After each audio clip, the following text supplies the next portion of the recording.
So as you've been in the game for a long time, Steve, I believe it was 1979 you started. Yep. What has been the biggest changes that you've experienced? So the biggest change is pure communication. So you go from one technology like Teams, and I recall back in my day, we didn't have the internet, nothing like that. Carrier pigeons, was it? Carrier Carrier pigeons, pigeon. yeah. So once carrier pigeons had died out, we then had a telex, which was... See, I've never used a telex. Well, you see, but you see all these young kids, they have all their abbreviations, LOL and whatever else. Like that. We used to have... What's LOL? I don't know. Lots of love. That's good. Lots of love. Yeah. So all of that. But when we were sending telexes and cables to ships, we had to do it in 6 letters. So we'd have to break down received your cable. So we'd do RCY, received your cable. So / whatever number it was, and then we'd break it down. So you'd try and get as fewer words, because you were charged, per letter, was it? Per 6 letters. Per 6 letters. Yeah. Okay. And then you'd have to charge the owners for actually sending it, and then for each letter. So all of these pre-arrivals that we have now, they weren't in existence, on the emails. But going back to, you'd have to go back to the office, send a telex. So you'd have to dial up a telex. And then one day we had a brand new telex come in, and it was like a mini computer. So you had a screen and you could actually save messages. So you weren't having to type them out all of the time. It's like a big game changer. And faxes and things like that. And then all of a sudden, this internet thing hit, emails. We just, we just couldn't believe it. Some of us would still go on the telex to make sure that the message had gone through. I think some of the team would still use a telex now if it was in existence. Absolutely, yeah. But little things, you'd get a phone call from Sweden and they say, right, we're sending you a telex now with the loaded cargo on board a steel ship. And we'd have to go in and press a button and put a tape in. So it was like a ticker tape. Yeah. So that you could then reuse that ticker tape instead of having to type out all of the different grades and steel plates and everything else. So we would do things like that. See, I always wonder if back in the day, if I'd have liked the job like I love it now. You would have done, because there's a lot more phone calls.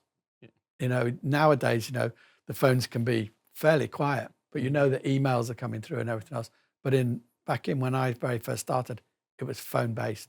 Yeah. So those customers, you had that voice contact with them all of the time. Yeah, you're not faceless. No, absolutely not. And you'd go and visit them, and they'd know you through your phone calls. And I think that's what we do well as well. Like, is our communication with the customer. It's not an email based relationship. No. Some of them we would class as friends. Yeah, absolutely. Yeah, it goes a little bit deeper, doesn't it? Yeah, exactly. Yeah. So where do you see it going forward then? I want your job, mate. You want my job, okay. Yeah. All right, so you don't think I'll be replaced by AI? Oh, God, no. No.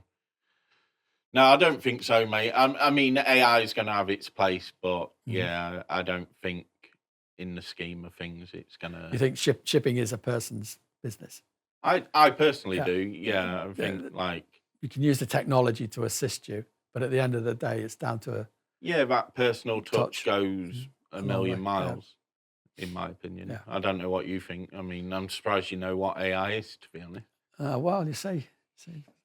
Yeah. Who told you about that? Was it? I think I heard it in the conversation in the office. Okay. Someone mentioned AI, and I said, "What's that then?" So we're looking obviously at different processes within the shipping side as we are now, which will involve AI. It will. So we have to embrace these new things as we did in the day. You're shocking me now.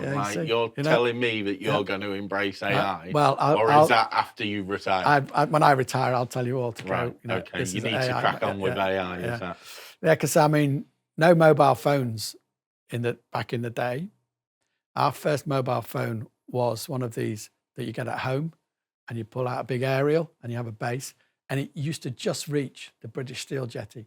So you'd be able to pull the cord out, the aerial out, stick it out your car door, and have a conversation with the office.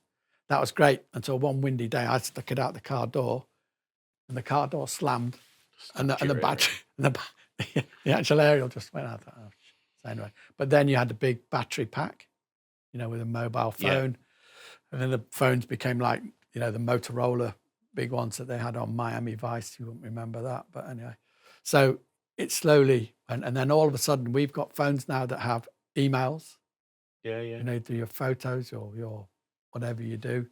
So that one little thing takes over the whole office that we had telexes, fax, and You think you can do a lot on a modern day mobile that you'd yeah. require a whole desk setup Yeah, for now. absolutely. So that's the biggest evolution I've seen in my time from 1979 to where we are now is communication, but done on a different way. With the Same mobile phone. communication, but Absolutely, just different way of doing it. Yeah, and far more mobile, obviously. So the pre-arrival that some ports have a lot of, Yeah, was all done on arrival, was it? yeah, it's all done on arrival yeah. at the time. So when we're on board, half an hour. yeah, you'd be on board for a lot longer, going through all of the processes that was required. And then slowly as email, I mean, there was telexes. You did send out telexes with pre-arrivals, but they were shortened versions. Yeah. But as you the get bare emails, minimum that was required. But for now the you ship send to everything enter. out. You can send out a terminal fact sheet and everything else. It's all done on email. So the ship is better prepared, probably coming in. They always used to come in anyway. But as I say, with the time that you spent on board was far greater.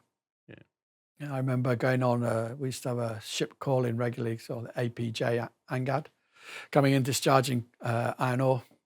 That was my first ship that I was designated to do.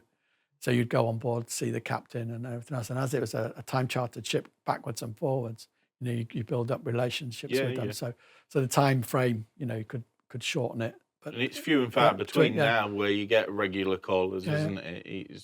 But also what we've seen on ships is the number of crew. So something like a handy size vessel coming in 30-odd thousand tons, you'd have maybe 40 crew on board. Yeah. Now, what down to 12, 15, 20, depending on the size of ship? I'd say from the handies, Panamaxes, you're talking around 18 to 20, 21 on a Cape. Yeah. Like, it's not a lot, is it? No. Like, an over workload is still there for the crew. Yeah. So once, I mean, back in the day, they used to have a radio operator who was the chief communicator. So he would have all the customs work done ready for you. And a purser. And a purser. Yeah. And now we have the captain, and the captain does it all on his own. So it's, I know the workload's spread because you can get messages out to them much quicker. Yeah. But it is, you've seen the demise of the radio operators and people like that, when the cables were going out to the ship. So, big changes.